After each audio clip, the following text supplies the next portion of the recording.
desprezeis as nossas súplicas em nossas necessidades, mas livrai-nos sempre de todos os perigos, ó Virgem gloriosa e bendita. Amém. Em nome do Pai, e do Filho, e do Espírito Santo. Amados irmãos e filhos em Cristo, com esta celebração, iniciamos o sagrado tempo da Quaresma, tempo favorável de experimentarmos a graça de Deus, de amarmos mais o Senhor, de crescermos na santidade. Ouvimos na oração da coleta que é um tempo, é um dia de penitência. E para que serve a penitência? A penitência serve, amados irmãos, para nos fortalecermos contra o maligno, porque nós não lutamos contra pessoas, nós lutamos contra os inimigos da alma, que são três: o diabo, o mundo e a carne. É contra esses três inimigos que nós lutamos, que nós travamos um grande combate. E por isso nós precisamos fortalecer o Espírito para sermos comandados pelo Espírito. O apóstolo Paulo vai dizer: quem é da carne é comandado pela carne, quem é do Espírito é comandado, é guiado, é conduzido pelo Espírito. Então, nós devemos intensamente mergulharmos em toda a espiritualidade deste tempo sagrado, deste belíssimo retiro que nos prepara para a Páscoa do Senhor. Quando eu estava preparando a meditação de hoje, eu me deparei com um artigo de um sacerdote, e cujo título do artigo é o seguinte: Católicos de cinzas. O que podemos aprender com eles? Me deixou bastante curioso. E quando eu li, o texto é assim, fantástico.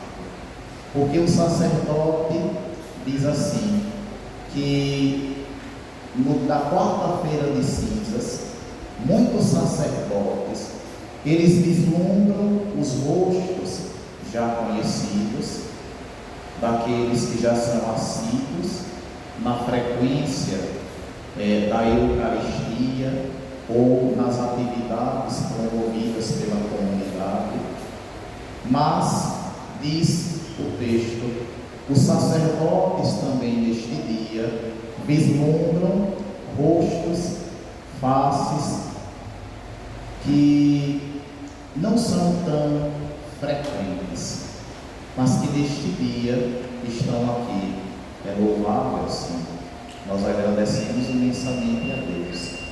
E aí, estes estão interessados em saber quando, quais os horários das missas de cinzas. Vejam, então o interesse pelas cinzas são intensos. Mas vejam, amados, que o interesse maior que nós devemos manifestar é pelos sacramentos. Por quê? Porque os sacramentos, eles são o coração da fé católica. As cinzas são um gesto convidativo à penitência. Mas se vocês perguntarem, as cinzas vai resolver a minha vida? Resposta: não. As cinzas vai fazer com que eu me liberte do mal? Não. As cinzas vai melhorar minha vida como um todo, financeiro, etc, etc? Não. O que vai melhorar a sua vida é a decisão de largar as trevas e abraçar a luz, de largar o pecado e abraçar a vida nova que Deus quer te dar. mas as cinzas por si mesmo não fazem nada.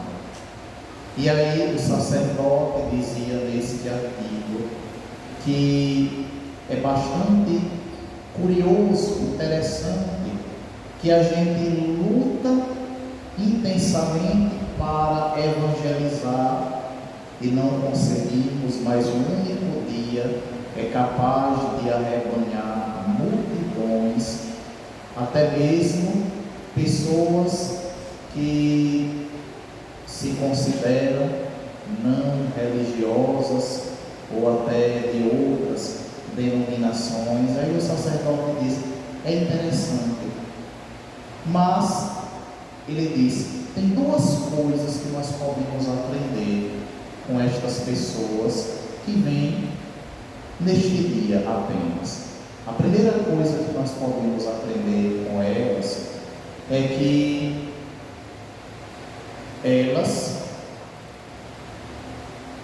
elas têm as suas raízes na fé católica.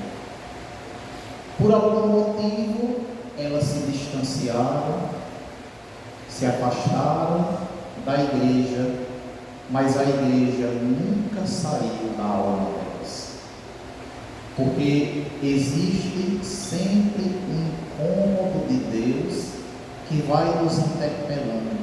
A gente tenta fugir, mas Deus sempre vai ao nosso encontro. Este é o primeiro ensinamento que elas nos dão.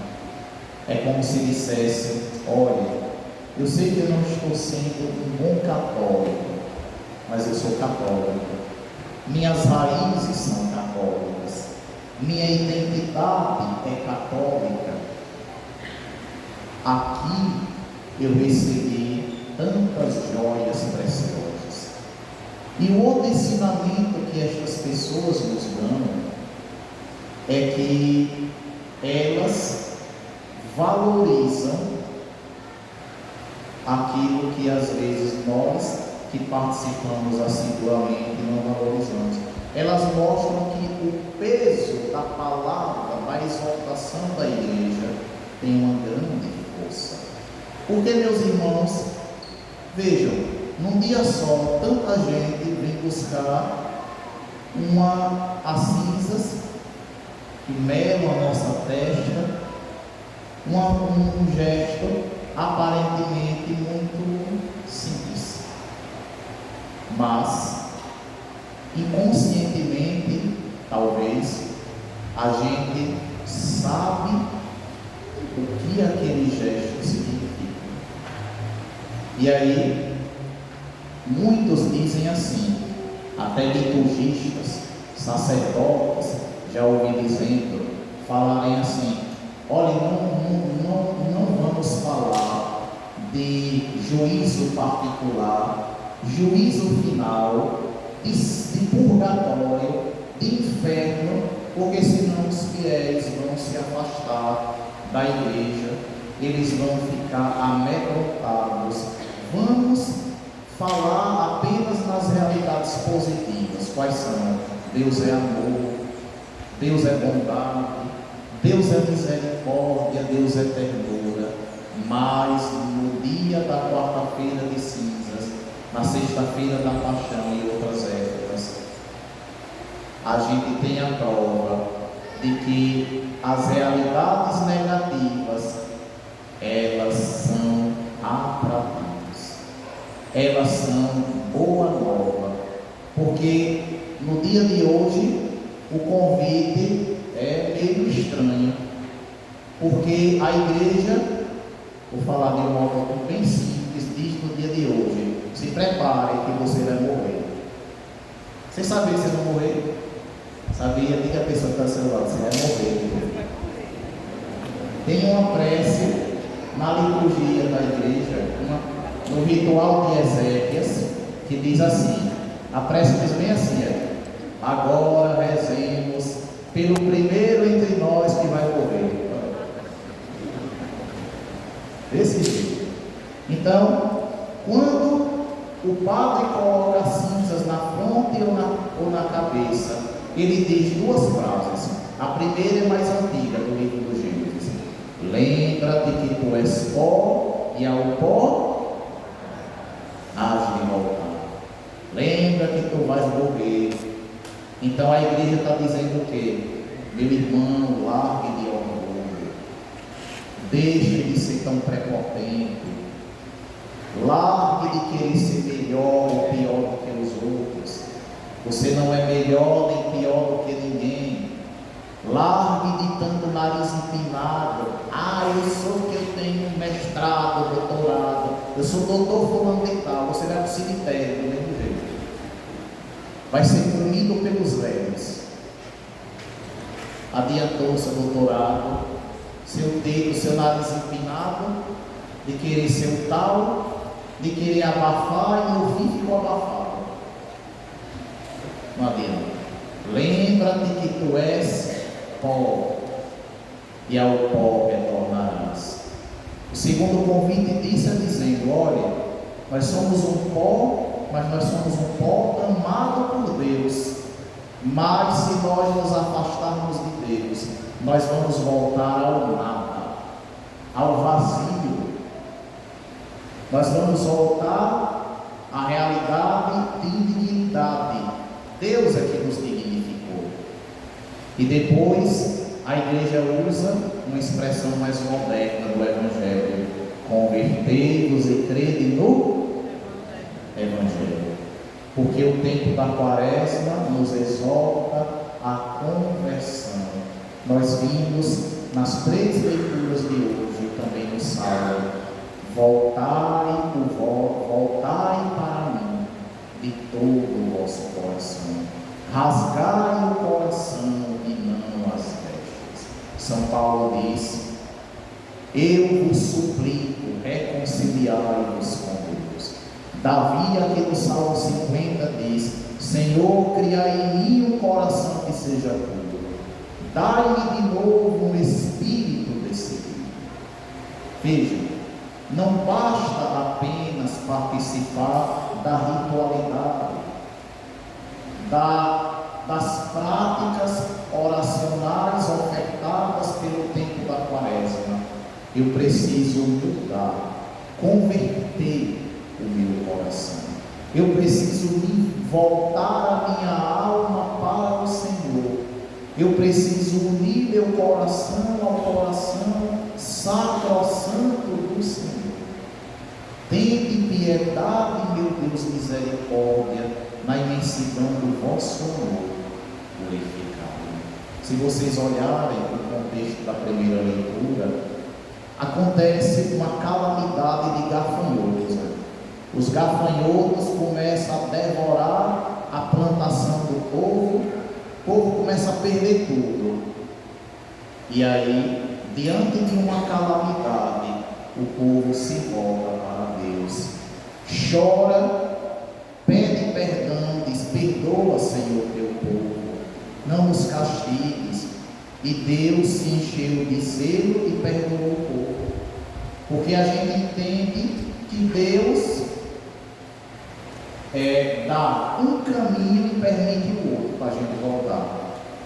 Deus quer que a gente venha por amor, e quando a gente não vem pelo amor, Deus permite a dor. E quem volta pela dor é terrível. Mas não importa se Deus não vê se você volta sujo. Deus quer que você volte, porque é Ele que vai lhe limpar, é Ele que vai lhe lavar. Talvez você diga: eu estou muito imundo. Volte assim, Deus vai lavar você dos seus pecados. E aí, meus irmãos, tem gente que nem pela dor volta, verdade ou não é? Tem gente que recebe chances de vida e vem pior do que antes. Acontece. É a dureza do coração, é a insensibilidade de abrir-se para Deus. Nós passamos um tempo terrível de pandemia, e a pandemia ainda não acabou não, para quem acha que acabou. Não acabou não a pandemia do coronavírus. Passamos uma realidade terrível. Aí eu pergunto a vocês: as pessoas Se voltaram mais para Deus? As pessoas estão rezando mais? Estão fazendo mais penitência? Estão vindo mais para a igreja? Piorou, agora querem assistir à missa na rede social, deitado no sofá. Piorou a vida de muita gente. Não aproveitaram a calamidade pandêmica para fazer como Israel: perdoa, Senhor, o teu povo, nós vamos nos converter. Aproveite enquanto você tem sopro de vida, porque quando morreres já é tarde demais, não tem mais tempo. O tempo é agora. E por fim, o Evangelho apresenta os três remédios para a gente viver bem a quaresma. Quais são eles? A oração, o jejum e a esmola. Aí vejam que nosso Senhor nos alerta e diz: prestai atenção, não utilizeis aquilo que é bom com as razões erradas. Aí ele diz: não seja como os hipócritas, eles gostam de rezar em pé, para mostrar a todo mundo que são piedosos, que rezam. Aí a gente vem com a carazinha de piedoso, bonzinho, tal, e depois quando sai da igreja, parece que tudo aquilo evaporou.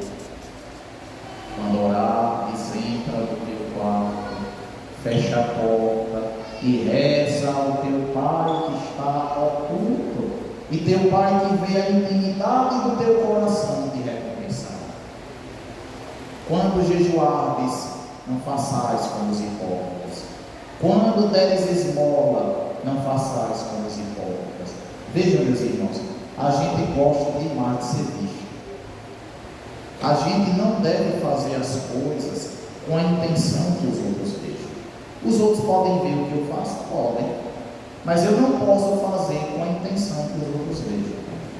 Por quê? Porque isso é vaidade. Aí a gente critica, eu falei do artigo do sacerdote que eu li, dos cristãos da quarta-feira de cinzas, mas que nos ensinam. E às vezes a gente é cristão de missa dominical e diária e faz as coisas com uma vaidade tremenda. Reza por vaidade, faz jejum por vaidade, faz caridade por vaidade, porque a gente quer aparecer. Quem aparece demais, a queda é terrível. Quando a gente quer aparecer demais, é sinal de incompetência. E quando a gente aparece demais, é sinal de que a gente não tem calibre para deixar as coisas acontecerem naturalmente. Não tem. Aí você vê um monte de gente doente que coloca, aí as pessoas mandam mensagem nas redes sociais, aí a pessoa coloca 200 mensagens que as pessoas mandaram para mostrar que ela é boazinha, coisinha nenhuma. Às vezes não vale um tostão. Aí tem que mostrar: olha quantas pessoas me elogiaram. Ora, isso é gente doente. Desculpe estar falando isso, mas o padre estuda, conhece psicologia, filosofia, teologia, e isso são sinais de esquizofrenia e tantas outras coisas que eu vou dizer aqui. Por que essa ânsia de aparecer tanto? As coisas devem acontecer natural. Eu não devo mostrar que eu sou querido. Ora, as pessoas vão gostar de mim naturalmente. Não tem que estar aparecendo toda hora. Aí eu utilizo a necessidade de alguém como trampolim para crescer, subir no pedestal, para que as pessoas batam palmas para mim e digam: olha a fulano ou fulano caridoso da cidade. Tudo mentira. Ao invés de servir, se serviu como isca para subir às custas da necessidade dos outros. Que vergonha! Não façamos isso. A Quaresma quer nos corrigir em relação a essas coisas. Jesus diz: olha, quando deres esmola, que a tua mão esquerda não faça, complete o que faz a tua mão direita. Basta Deus saber. Só que a gente não se contenta apenas Deus saber. A gente quer que a cidade toda saiba. E isso é extremamente triste. Isso é forçação. Isso é de quem tem que fazer as coisas forçando a naturalidade, é como digo. Então, meus irmãos, aproveitemos. E por fim, hoje é dia de jejum, abstinência de carne, penitência. O Padre já ensinou, todo ano ensina vocês a fazerem o jejum. Existem vários tipos de jejum: não comer o dia todo, comer pão e água. E o jejum mais simples, faz uma refeição no dia completa, e as outras duas, bem pouquinho, que não dá uma. Não coma que nem a serra de Itabaiana de mão, pelo amor de Deus. Coma pouquinho, diminua. Quem é que está obrigado a fazer jejum? Quem já completou 18 anos até 59 anos. Quem já tem 60 anos está desobrigado. Quem tem menos de 18 anos está desobrigado. Quem está grávida está desobrigado. Quem tem problema de saúde, diabetes, está desobrigado, porque tem que comer na hora certa, precisa de mais nutrientes. Mas o resto, quem não faz jejum no dia de hoje, e na sexta-feira santa, comete pecado grave. Hoje também é dia de abstinência de carne. O que é carne para o direito canônico? O que não é carne, vou dizer o que não é carne para o direito canônico: peixe, ovos, marisco, derivados de leite. Aí você pode comer tudo isso. Mas ave é carne, frango é carne, boi é carne, tudo isso é carne, você sabe. Então, quem é que deve fazer a abstinência de carne? Todo mundo a partir de 14 anos. Então, não fazer a abstinência de carne hoje, sexta-feira da Paixão e as sextas-feiras do ano todo, exceto quando cai uma solenidade, é pecado grave. Por que é que a igreja pede essa abstinência? Porque a carne é um alimento mais nutritivo. Então você come carne, você fica saciado. Se você come peixe, com pouco tempo você sente fome, porque é um alimento de fácil digestão. Então é uma exaltação, uma pedagogia da igreja para dizer: hoje a gente precisa experimentar um pouquinho desse sofrimento, olhar para o Senhor que no deserto sentiu fome e dizer: eu me uno à tua fome. Quando a gente sentir sede, fica 10 minutinhos com sede e lembra de Jesus que na cruz disse: tenho sede. O objetivo de tudo isso é amar o Senhor, porque tem gente que faz jejum para emagrecer. Isso não tem sentido. Jejum não é para emagrecer, é para amar a Deus. Penitência é para amar a Deus. Então, meus irmãos, vamos observar com muito carinho aquilo que a igreja nos pede. A penitência nos fortalece no combate ao mal. Utilizemos esses remédios preciosos para que nós possamos ser generosos. Quem quiser fazer outros dias de jejum, pode. O obrigatório é 2 dias no ano. Mas se você quiser fazer todas as quartas e sextas, você pode. Todas as sextas do ano você pode. Seja generoso com Deus, que é tão generoso conosco, que se deu todo por nós. Senhor, nessa quaresma eu vou dar mais a Ti, eu vou dar mais o meu tempo, eu vou ler mais a Tua palavra, eu vou ler um livro mais oração para interiorizar teus mistérios. Eu vou tirar da minha vida todos os excessos que eu tenho, que tanto me atrapalham no teu seguimento. E assim, meus queridos, a gente vai viver uma Santa Quaresma. Nesse dia, na Quaresma, nesse tempo, a gente deve rezar mais. O que é que você reza no dia? Aumente mais. Eu rezo, eu tenho o costume de rezar o texto todo dia. Reze o rosário a Quaresma toda. Eu só participo da missa no domingo. Vá mais dias na semana. Eu não costumo rezar a via sacra. Reze a via sacra. Aproveita a riqueza que nós temos, porque senão a gente vai cair no modernismo, sermos engolidos pela facilidade, e quando nós formos tentados pelo diabo, nós seremos derrubados e derrotados. Deus não nos criou para a derrota, mas para a vitória. Que este tempo favorável nos ajude a termos e a vivermos uma vida santa, inundados da graça do Senhor. Glória ao Pai, e ao Filho, e ao Espírito Santo. Como era no princípio, agora e